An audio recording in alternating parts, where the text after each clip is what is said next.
আজ মাছের ঝোল রান্না করতে গিয়ে হঠাৎ ছোটবেলার একটা কথা মনে পড়ে গেল। হাই, কেমন আছো? আশা করছি ভালো আছো। সত্যি বলতে কি, আজ সকাল থেকে এত কাজ ছিল যে ফোন হাতে নিয়ে ভিডিও করার কথাই মনে ছিল না। এক কাজ শেষ হতে না হতে আর এক কাজ এসে হাজির।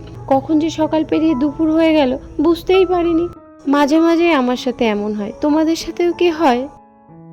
ভাবে অনেক কিছু করব, অনেক কিছু শেয়ার করব, কিন্তু সংসারের ব্যস্ততার মধ্যে সময়টা কোথায় যেন হারিয়ে যায়। এখন ঘড়ির কাঁটা বলছে প্রায় 12টা। তাই চান করে রেডি হয়ে চলে এসেছি রান্নাঘরে। ভাবছি আজকে একটু মাছ রান্না করব। রান্নাঘরে এসে প্রথমে ফ্রিজ থেকে মাছটা বের করে রাখলাম। ভাবলাম বরফ ছাড়তে ছাড়তে বাকি কাজগুলোও এগিয়ে রাখি। তাই চাল ধুয়ে ভাত বসিয়ে দিলাম। সংসারের কাজগুলো না আসলে এভাবেই একটার পর একটা চলতে থাকে। আজ যে মাছের ঝোলটা বানাচ্ছি সেটা দেখলেই না আমার ছোটবেলার একটা কথা মনে পড়ে যায়। আমি না ছোটবেলার মাছ খেতে খুব ভালোবাসতাম, কিন্তু তখন আমাদের সংসার সবসময় বড় মাছ কেনার সুযোগ হতো না। আমাদের পাশের বাড়ির এক কাকিমা আলু টমেটো দিয়ে খুব সুন্দর একটা পাতলা মাছের ঝোল বানাতেন। আমি প্রায়ই কাকিমার বাড়ি থেকে সেই ঝোল এনে খেতাম। আজও সেই মাছের ঝোলের স্বাদ আমার মনে আছে। মজার ব্যাপার জানো তো, এখন আমি নিজেই সংসার করি, মাছ কিনি, রান্নাও করি, কিন্তু কাকিমার হাতের সেই স্বাদটা আর কোনোদিন ফিরে পাইনি।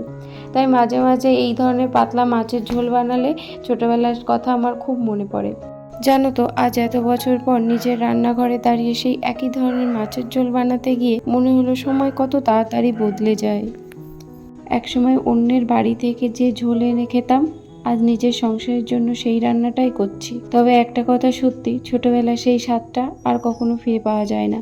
হয়তো রান্নার স্বাদ একই থাকে, কিন্তু ছোটবেলার দিনগুলো আর ফিরে আসে না বলেই এমন মনে হয়। তবুও মাঝে মাঝে একই ধরনের সাধারণ রান্নাগুলো আমাকে সেই পুরনো দিনের কাছাকাছি নিয়ে যায়। আর তখন মনে হয় সুখ আসলে বড় কিছু নয়, গরম ভাত, পাতলা মাছের ঝোল আর কিছু সুন্দর স্মৃতি অনেক সময় মন ভরে দেওয়ার জন্য যথেষ্ট।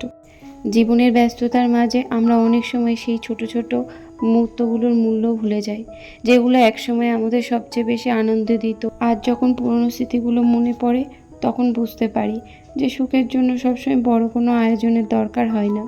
পরিবারের সঙ্গে কাটানো সময়, প্রিয় মানুষের হাসি কিংবা কোনো পরিচিত খাবারের গন্ধ মনকে ভালো করে দিতে পারে।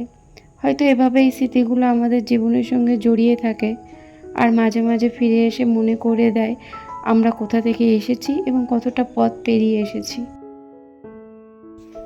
যাই হোক, গল্প করতে করতে আমার রান্নাটাও হয়ে গেল। খেতে খেতে আজ এই গল্পটাই ওকে বলছিলাম কিভাবে ছোটবেলায় পাশের বাড়ির কাকিমার হাতের ওই পাতলা মাছের ঝোল খেতে আমি কতটা ভালোবাসতাম। ও হেসে বলল, এতদিন পরেও তুমি সেই মাছের ঝোলের কথা ভুলতে পারোনি। কি বলো তো, আসলে কিছু স্বাদ আর কিছু স্মৃতি কখনোই ভোলা যায় না, তাই না? যাই হোক, খাওয়া দাওয়া শেষ করে আবার রোজকার কাজগুলো শুরু করলাম। জানো তো, আজ রান্না করতে করতে রান্নাঘরটা বেশ অগোছালো হয়ে গিয়েছিল। তাই প্রথমে কাউন্টার টপটা মুছে নিলাম ও গ্যাস ওভেনের সামনের দেয়ালটাও পরিষ্কার করলাম। রান্না করার সময় তেল মশলা ছিটে লেগে যায়, তাই সবসময় মুছে নিতেই হয়। এরপর রান্নাঘরের মেঝেটাও মুছে নিলাম। জানি না কেন, কিন্তু রান্নাঘরের সমস্ত কাজ হওয়ার পর পরিষ্কার একটা রান্নাঘর দেখতে আমার ভীষণ ভালো লাগে। মনে হয় সারাদিনের পরিশ্রমটা যেন তখন সম্পূর্ণ হলো। দিনের শেষে সবকিছু গুছিয়ে রাখতে পারলে মনটাও কেমন হালকা লাগে। তোমাদের সাথেও কি এমনটা হয়? আমাকে জানিও তো কমেন্টে। আচ্ছা, আজ আর বেশি গল্প নয়, দিনের সব কাজও মোটামুটি শেষ। এভাবেই ছোট ছোট কাজ, কিছু স্মৃতি আর অনেকটা ভালোবাসা নিয়ে কেটে গেল আজকের দিনটা।